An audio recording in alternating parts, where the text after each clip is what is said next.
Assalamualaikum warahmatullahi wabarakatuh. Hai, perkenalkan kami dari kelompok 7 yang beranggotakan Amirul Akbar, Indri Andari, dan Miftahul Jannah akan menjelaskan tentang penggunaan media pembelajaran. Berikut adalah penjelasannya. Pembelajaran adalah alat atau sarana yang digunakan untuk menyampaikan konsep, informasi, dan keterampilan kepada siswa. Penggunaan media pembelajaran dalam proses belajar mengajar sangat penting karena dapat meningkatkan keterlibatan siswa dan dapat memperkaya pengalaman belajar mereka.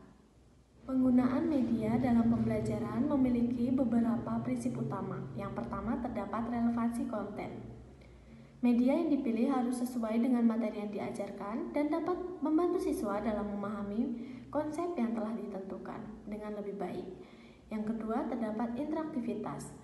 Media yang memungkinkan interaksi aktif dari siswa seperti permainan simulasi, diskusi yang dapat meningkatkan keterlibatan dan pemahaman. Yang ketiga, terdapat keterlibatan siswa. Media harus dirancang untuk memotivasi siswa dan mendorong partisipasi aktif dalam pembelajaran. Yang keempat, terdapat pemilihan media yang tepat. Media yang harus dipilih harus sesuai dengan tujuan pembelajaran dan karakteristik siswa.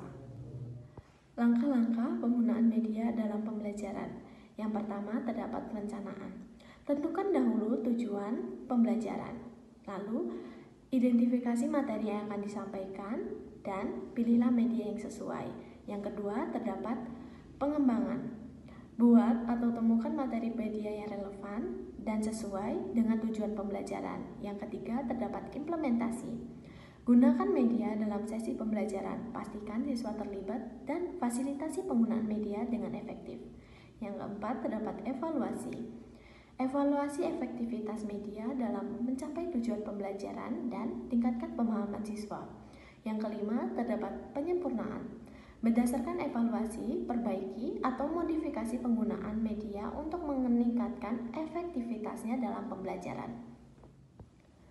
Pola pembelajaran bermedia dapat menggunakan berbagai jenis media yang dapat digunakan dalam proses pembelajaran. Yang pertama, terdapat audio. Audio berupa rekaman dan podcast. Rekaman suara dapat berupa ceramah, wawancara, atau narasi yang dapat membantu dalam penyampaian informasi. Yang kedua, ada podcast. Podcast pendidikan adalah sumber audio berbasis internet yang dapat diakses oleh siswa untuk mendengarkan diskusi, wawancara, atau konten pendidikan yang lainnya. Yang kedua, terdapat visual. Visual mencakup gambar dan video. Gambar atau ilustrasi dapat membantu dalam menjelaskan konsep, membuat materi yang lebih menarik, dan memperjelas informasi yang disampaikan. Selanjutnya terdapat video. Video pendidikan bisa berupa presentasi animasi, demonstrasi, atau dokumentasi yang memperkaya pengalaman belajar siswa. Yang ketiga, terdapat interaktif. Interaktif termasuk simulasi dan permainan. Simulasi komputer atau permainan berbasis komputer memungkinkan siswa untuk belajar melalui pengalaman interaktif dan eksplorasi.